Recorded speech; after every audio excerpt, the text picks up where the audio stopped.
जय हिंद विद्यार्थियों, आप सभी का स्वागत है मेरे इस YouTube channel math Sai zone में। तो विद्यार्थियों, हम लोग आज इस क्लास में क्लास 10th के एक्सरसाइज 2.2 को हम लोग कवर करेंगे और यह एक्सरसाइज आपको बहुत ही अच्छे ढंग से समझ में आने वाली है। तो हम लोग इस क्लास को चलिए शुरू करते हैं। जिन्होंने वो पिछली क्लास को नहीं देखा है वे मात्र इस फार्मूला को याद रखेंगे, फिर भी यह क्लास आपको बहुत अच्छा से समझ में आएगी। देखिए, फार्मूला है कि द्विघात बहुपद ax² + bx + c, जो यह द्विघात बहुपद का व्यापक रूप है, यदि इसका शून्यक अल्फा तथा बीटा हो तो शून्यकों और गुणांकों के बीच संबंध क्या होता है। तो संबंध होता है कि इन शून्यकों का योगफल -b/a होता है तथा शून्यकों का गुणनफल अल्फा × बीटा बराबर c/a होता है और शून्यकों का योगफल अल्फा + बीटा बराबर -b/a।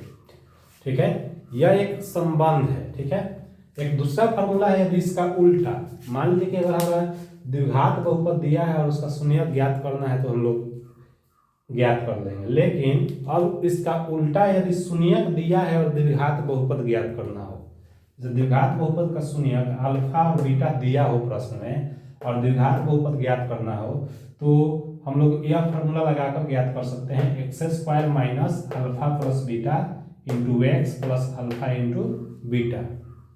तो इससे हम लोग बना सकते हैं। तो चलिए इस क्लास को शुरू करते हैं।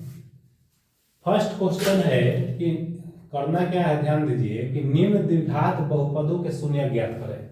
ये जो 6 गो आपका द्विघात बहुपद दिया है, ये 6 प्रश्न में हमें क्या करना है, शून्यक ज्ञात करना है। उसके बाद और शून्यकों तथा गुणांकों के बीच संबंध की सत्यता की जांच कीजिए। यही जो फार्मूला लिखे हैं संबंध की सत्यता वाला, तो इसी का जांच करना है। तो देखिए, बहुत ही सिंपल तरीका से आपको ये हम समझाएंगे, बहुत ही अच्छे से समझ में आने वाला है। देखिए, सॉल्व हम लोग फर्स्ट क्वेश्चन करेंगे। पहला क्वेश्चन को सॉल्व करेंगे। पहला क्वेश्चन है x² - 2x - 8। तो इसको हम लोग सॉल्व करेंगे। इसको सॉल्व करने के लिए प्रश्न क्या कर रहा है, इसका शून्यक ज्ञात करना है। तो ध्यान दीजिए कि शून्यक ज्ञात करने के लिए, इसके शून्यक के लिए हम लोग क्या करेंगे, आपको हम बेसिक क्लास में समझाए थे। शून्यक के लिए हम लोग क्या करते हैं कि बराबर में शून्य दे देते हैं। x² - 2x - 8 = 0। शून्यक ज्ञात करने के लिए हम बराबर में शून्य दे देंगे। ठीक है, अब देखिए यहाँ क्या करेंगे, इसका गुणनखंड बना लेंगे।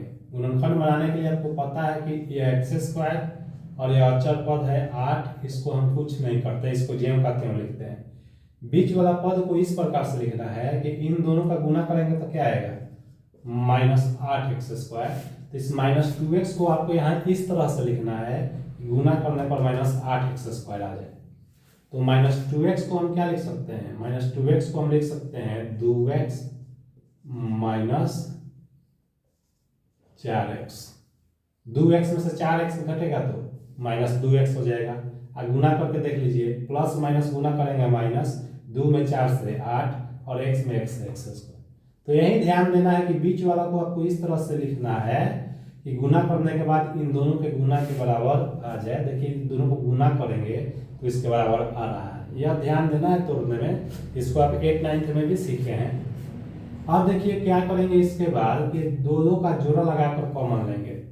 तो इन दोनों में कॉमन क्या है, जोड़ा में तो x कॉमन है तो x कॉमन लेंगे। तो यहाँ पर बच गया x और यहाँ पर 2।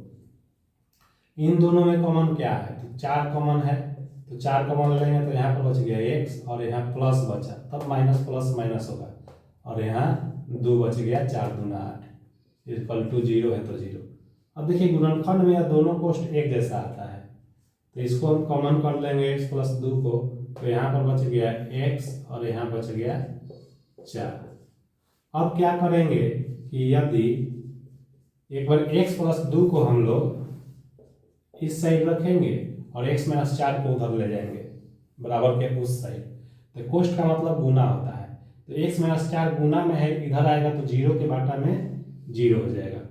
इसलिए x का मान क्या हो गया, 2 प्लस में है, आएगा तो माइनस में। एक बार हम क्या करेंगे, यदि एक बार x प्लस 2 को इस साइड रखे हैं, इसके बाद हम क्या करेंगे, एक बार x माइनस 4 को इस साइड रखेंगे, x माइनस 4 को इधर रखेंगे, x प्लस 2 को उधर ले जाएंगे, तो x प्लस 2 भी गुना में है, इधर आएगा तो 0 के बाटा में यह 0 हो जाएगा, इसलिए x का मान क्या हो गया 4। अतः हम लोग का यह बहुपद का शून्यक क्या हो गया, बहुपद का शून्यक क्या आ गया, तो -2 और 4, -2 तथा 4। यह हमने शून्यक ज्ञात कर दिया। अब प्रश्न हमारा आगे एक और चीज कह रहा है, शून्यक ज्ञात करने के बाद कि शून्यकों तथा गुणांकों के बीच के संबंध के सत्यता की जांच कीजिए। तो शून्यकों तथा गुणांकों के बीच का संबंध यही दो होता है, यही दोनों होता है, शून्यकों का योग -b/a और शून्यकों का गुणनफल c/a। इसी को हमें जांच करना है, ठीक है, यही हम जांच करेंगे। एक यह फॉर्मूला तो आप लोग लिख लिए होंगे, नोट कर लीजिएगा वीडियो को पूछ करके, हम इसको मिटा करके यहाँ पर बनाते हैं, ध्यान दीजिएगा। तो इस फॉर्मूला को भी हम मिटा देते हैं, इसको ध्यान में रखेंगे।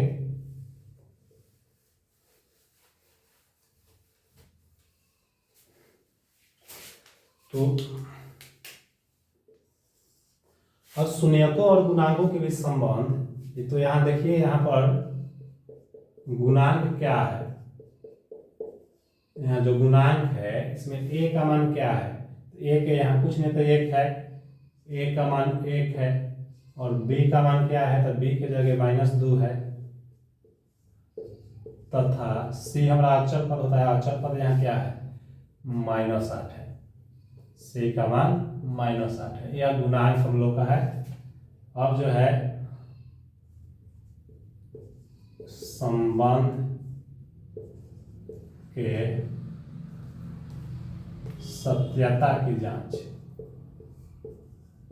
सत्यता की जांच, ठीक है। तो संबंध हम लोग का क्या होता है कि शून्यकों का योग बराबर -b/a होता है, ठीक है। एक नंबर संबंध होता है शून्यकों का योग, मतलब अल्फा जोड़ बीटा इक्वल टू -b/a, ठीक है। या अल्फा और बीटा क्या होता है कि शून्यक होता है, ठीक है, द्विघात बहुपद का यह शून्यक है, और शून्यक का मान क्या आ गया है -2 और 4 आया है।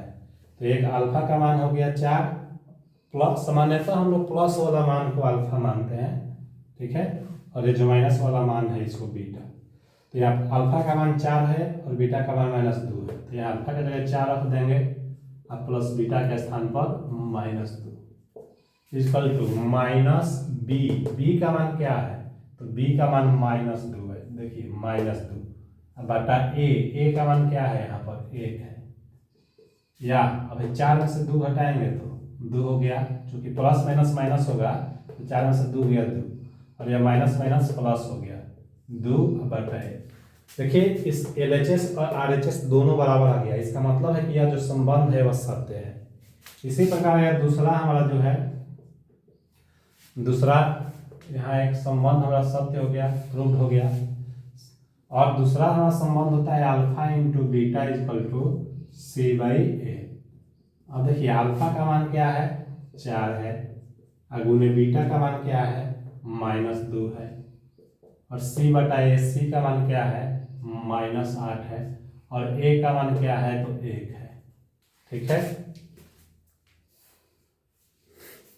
1 है। अब यहीं पर जो है आप इधर हम लिखते हैं, अब 4 में -2 से गुना करेंगे तो -8, और -8 बटा 1 का मतलब क्या हो गया -8। ये भी आपका LHS और RHS बराबर है, तो LHS RHS बराबर आ गया, तो यह शून्यकों का गुणनफल बराबर c/a, यह दोनों सत्य हो गया, ये भी और ये दोनों बराबर है, और यहाँ शून्यकों का योग बराबर -b/a, यह दोनों बराबर है, तो देखिए यहाँ दोनों 2 बराबर 2 आ गया, बहुत ही सिंपल है। तो इस तरह से हम लोग बाकी सभी क्वेश्चन को हम लोग बना सकते हैं। चलिए एक और क्वेश्चन आपको हम बनाकर दिखाते हैं, वीडियो को पुश करके आप इसे उतार सकते हैं, ठीक है, इसे हम मिटा रहे हैं।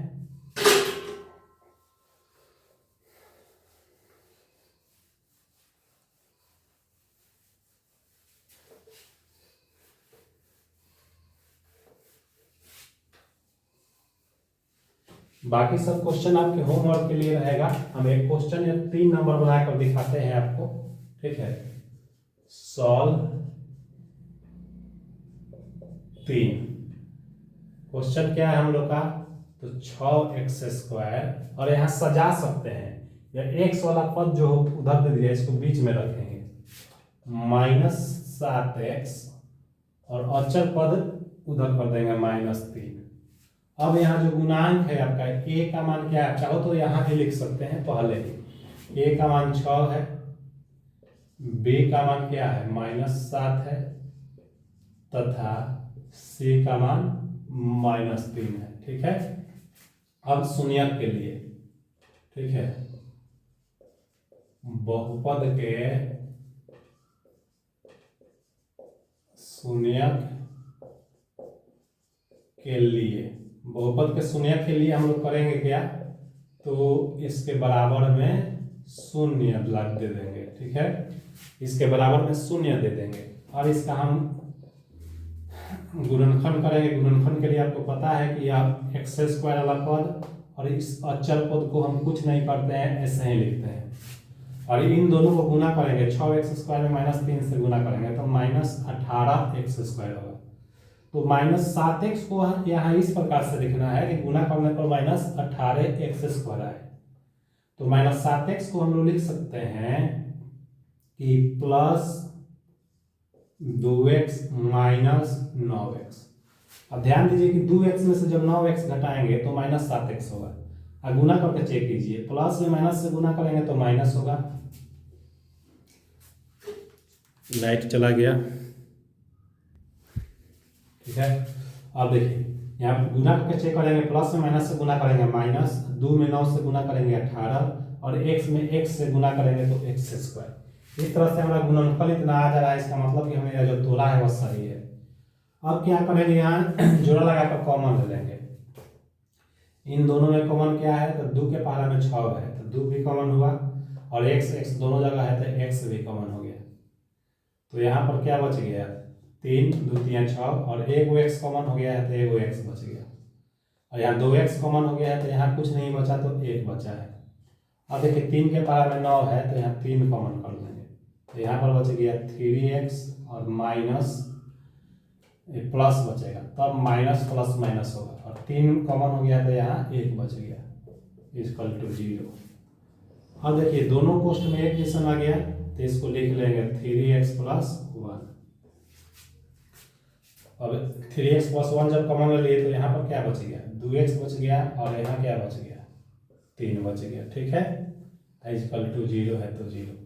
अब यहाँ पर इसका शून्यक हम लोग निकालेंगे। शून्यक निकालने के लिए हम लोग करेंगे क्या कि एक बार 2x - 3 को उधर भेजेंगे यदि, और 3x + 1 को इस साइड रखेंगे। 3x + 1 = 2x - 3 कोष्ठ में है, कोष्ठ का मतलब गुना, तो इधर आएगा तो 0 के बटा में 0 हो जाएगा, या x बराबर, देखिए 1 प्लस में इधर आ गया माइनस में, और x के गुना में 3 है तो इधर आएगा तो बाटा में हो गया। एक बार क्या करेंगे, एक बार हम इस 2x - 3 को इस साइड रखेंगे, और 3x + 1 कोष्ठ मतलब गुना है तो ये गुना में है, इधर आएगा तो 0 के बटा में 0 हो जाएगा। अब या x बराबर है 3 माइनस में है, इधर आ गया तो प्लस में, और यहाँ 2 क्या है, x के गुना में है, 2x के गुना में है, इधर आएगा तो बाटा में। x का मान देखिए 2 ठो निकल गया, x का मान 1 - 1/3, और x का मान 3/2। अतः हम लोग का शून्यक हो गया, एक 3/2 और एक -1/3, या 2 ठो शून्यक हो गया। तो यह शून्यक एगो अल्फा का मान होता है, एगो बीटा का मान होता है। तो अब प्रश्न के अनुसार हम क्या करेंगे, शून्यकों, और देखिए शून्यक ज्ञात करने के बाद प्रश्न हमारा कहा है कि शून्यकों और गुणांकों के बीच संबंध की सत्यता की जांच करना है। तो शून्यकों और गुणांकों के बीच संबंध के सत्यता की जांच हम लोग करेंगे। ठीक है, तो एक नंबर संबंध होता है कि अल्फा जोड़ बीटा या शून्यकों का योग इक्वल टू -b/a। और यहाँ आप देखिए अल्फा का मान क्या है 3/2 है, प्लस बीटा का मान क्या है -1/3 है, बराबर -b। b का मान क्या है यहाँ पर, तो b का मान -7 है, तो b का मान है -7 बटा a का मान क्या है यहाँ पर, a का मान 6 है, तो यहाँ 6 लिख देंगे। ठीक है, अब इसका बाटा का घटाव बनाएंगे, 2 3 का एलसीएम या 6 हो गया, 6 में 2 से भाग करेंगे 3 और 3 में 3 से गुना 9, प्लस माइनस या माइनस, 6 में 3 से भाग 2, 2 में 1 से गुना 2, माइनस माइनस या प्लस हो गया 7/6। अब देखिए 9 में से 2 गया या 7/6, इधर भी क्या है 7/6, यह प्रूव्ड हो गया। देखिए दोनों बराबर आ गया तो प्रूव्ड हो गया। ठीक है, इसके बाद हम लोग क्या करेंगे, एक दूसरा संबंध क्या होता है, 2 नंबर संबंध होता है कि alpha into beta equal to c/a। तो देखिए अल्फा का मान क्या है 3/2 है, इंटू बीटा, बीटा का मान क्या है -1/3 है, इक्वल टू c/a। c का मान क्या है यहाँ पर, c का मान -3 है और a का मान 6 है, तो c का मान यहाँ -3 और a का मान 6। अब देखिए बराबर के इस वाला को हल करेंगे, या 3 से 3 कट गया तो ऊपर बच गया -1/2, और यहाँ पे 3 से 6 कट जाएगा, 2 बार में यहाँ 3 है, 3 से 6 कट गया 2 बार में, तो यहाँ भी बच गया -1/2। देखिए यहाँ भी LHS और RHS बराबर हो गया, इसका मतलब कि यह संबंध भी सत्य है, और यहाँ भी LHS और RHS बराबर है, तो यह संबंध भी सत्य है। हमने सत्यता का जांच कर लिया। बहुत ही सिंपल तरीका है यार, इसी तरह से हम लोग बना लेंगे। इसी तरह से आपका यह बाकी जो शेष क्वेश्चन है यार, सेम एक ही तरीका है, यह आप खुद से बनाइएगा, आपके होमवर्क में यह रहता है। यदि आपको समझ में नहीं आता है तो कमेंट बॉक्स में आप लिखिएगा, मैं अगले वीडियो में इसको समझा दूंगा। चलिए इसके बाद का एक 2 नंबर क्वेश्चन है, मैं उसको आपको बताता हूँ। तो सेकेंड क्वेश्चन है कि एक द्विघात बहुपद ज्ञात कीजिए जिसके शून्यकों का योग तथा गुणनफल क्रमशः दी गई संख्या है। यह जो संख्याएं जो दिया है, ध्यान से समझिए, ये जो संख्याएं जो 2 ठो दिया है एक क्वेश्चन में, यह शून्यकों का योग है, और यह जो संख्या है यह शून्यकों का गुणनफल है। तो यह शून्यकों का योग है, यह शून्यकों का गुणनफल है, और यह दिया है, तो हमें क्या ज्ञात करना है, हमें द्विघात बहुपद ज्ञात करना है। तो याद कीजिए हमने अभी एक फॉर्मूला लिखा था कि यदि द्विघात बहुपद के शून्यक अल्फा तथा बीटा हो तो द्विघात बहुपद क्या होता है, द्विघात बहुपद होता है x² माइनस शून्यकों का योग, या शून्यकों का योग है। देखिए 2 ठो शून्यक है, तो इसका यह योग है, बीच में प्लस है, शून्यकों का योग इंटू x और प्लस या शून्यकों का गुणनफल, यही हम लोग का यह फॉर्मूला होता है। इसको आप चाहो तो लैंग्वेज में भी लिख सकते हैं, x² माइनस शून्यकों का योग इंटू x प्लस शून्यकों का गुणनफल, इसको हम लैंग्वेज में भी लिख सकते हैं। ठीक है, तो बहुत ही सिंपल है, यह शून्यकों का योग और शून्यकों का गुणनफल हमारा दिया है, बस इस फॉर्मूला में लाकर रख देंगे तो बहुपद हमारा ज्ञात हो जाएगा। ध्यान दीजिए, हम सॉल्व जो है 1 नंबर क्वेश्चन को सॉल्व करेंगे, तो यहाँ पर दे दिया है, यह दिया है कि यह शून्यकों का योग दिया है, अगर हम मान लेते हैं कि माना कि शून्यत अल्फा तथा बीटा है, यह हमने मान लिया। तो इसलिए हम लोग का दिया है alpha plus beta equal to 1/4 और alpha into beta equal to शून्यकों का गुणनफल दे दिया है -1। ठीक है। अब प्रश्न से हम लोग का द्विघात बहुपद इक्वल टू, प्रश्न हमारा कह रहा है कि द्विघात बहुपद ज्ञात करिए जिसका शून्यकों का गुणनफल और शून्यकों का योगफल दिया है। द्विघात बहुपद का फॉर्मूला आता है x² माइनस अल्फा जोड़ beta into x plus alpha into beta. अब ध्यान दीजिए, यह x² माइनस अल्फा जोड़ बीटा का मान कितना क्या दिया है 1/4 दिया है, तो यहाँ 1/4 into x plus alpha into beta का मान क्या है -1 है, तो -1। अब ध्यान देना, इसके भी बटा में कुछ नहीं है तो 1 है, इसके भी बटा में कुछ नहीं तो 1 है, तो 1 4 1 का एलसीएम क्या होगा 4 होगा।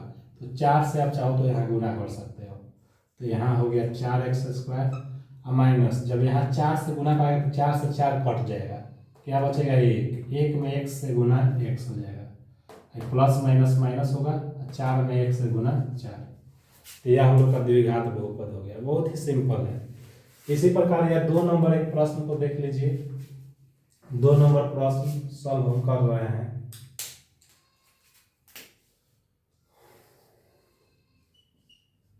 सॉल्व 2 नंबर, ठीक है।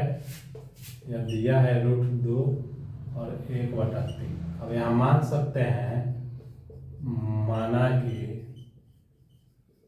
शून्यक अल्फा तथा बीटा है, ठीक है, यह हमने मान लिया। इस फॉर्मूला को मिटा रहे हैं, बहुत ही आसान है। इसलिए हम लोग का दिया हुआ है यह शून्यकों का योग है, मतलब कि अल्फा प्लस बीटा का मान है √2 तथा यह शून्यकों का गुणनफल है अल्फा इंटू बीटा का मान है 1/3। इसलिए हम लोग का द्विघात बहुपद, प्रश्न से द्विघात बहुपद का यह फॉर्मूला हो गया, ठीक है। हम चाहो तो यहाँ पे लिख सकते हैं x² माइनस अल्फा जोड़ beta into x plus alpha into beta. अब यहाँ रख देंगे या x² माइनस अल्फा जोड़ बीटा, तो अल्फा जोड़ बीटा का मान √2 है, तो यहाँ √2 लिख देंगे into x plus alpha into beta, इसका मान 1/3 है, तो 1/3। अब ध्यान देने वाली बात है कि इसको हम यहाँ भी रख सकते हैं, ठीक है। लेकिन ये बाटा में 3 है, तो इसको हटाने के लिए क्या करेंगे, क्योंकि यहाँ भी कुछ नहीं तो 1 है, यहाँ भी कुछ नहीं तो 1 है बाटा में, तो 1 1 3 का एलसीएम क्या होता है 3 होता है। तो आप चाहो तो यहाँ 3 से गुना कर दो, तो 3 से जब गुना करेंगे तो यह हो गया 3x², यह हो जाएगा 3√2x प्लस यहाँ जब 3 से गुना करेंगे तो 3 से 3 कट जाएगा, बच क्या जाएगा 1। तो यह हम लोग का हो गया। तो बाटा में जो होता है उसको हटा दिया जाता है, चूंकि ठीक है। लेकिन अगर नहीं भी हटाएंगे, आप यहाँ भी छोड़ देंगे तो कोई दिक्कत नहीं है।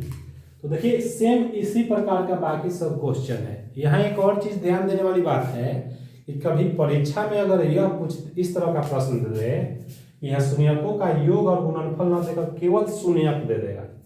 मान लो कि अगर अल्फा का मान 5 दे दे और बीटा का मान 4 दे दे, कहे कि बहुपद ज्ञात कीजिए, केवल शून्यक है, शून्यकों का योग नहीं है, तब हम लोग क्या करेंगे, तब हम लोग इसको क्या करेंगे, तो यहाँ पर x² माइनस अल्फा का मान 5 है, तो यहाँ अल्फा की जगह 5 रखेंगे, बीटा की जगह 4 रखेंगे, तो 5 4 9 हो जाएगा, ठीक है। प्लस अल्फा की जगह 5 रखेंगे, बीटा की जगह 4 रखेंगे, तो 5 में 4 से गुना होगा, तो यहाँ 20 हो जाएगा, ठीक है। तो कभी कभी प्रश्न में इस तरह भी दे सकता है परीक्षा में, यह ध्यान देने वाली बात है, ठीक है। और यहाँ जो प्रश्न है शून्यकों का योग और शून्यकों का गुणनफल दिया है, लेकिन शून्यकों के योग और शून्यकों के गुणनफल के स्थान पर शून्यक भी दे सकता है और बहुपद ज्ञात करने के लिए कहेगा। तो इस तरह से हम लोग ज्ञात करेंगे। तो बाकी सब क्वेश्चन इसी टाइप का है, तो आप लोग खुद से बनाइएगा। यदि नहीं बनता है तो कमेंट बॉक्स में कमेंट कीजिएगा, मैं आपको अगले वीडियो में आपको उसको बनाकर बता दूंगा। यदि आपको यह वीडियो मेरा अच्छा लग रहा है तो इसे लाइक शेयर और सब्सक्राइब कीजिए ताकि मेरा हौसला बढ़े और इसी तरह का वीडियो मैं आपके सामने हमेशा लेकर आता रहूं। जय हिंद, जय भारत।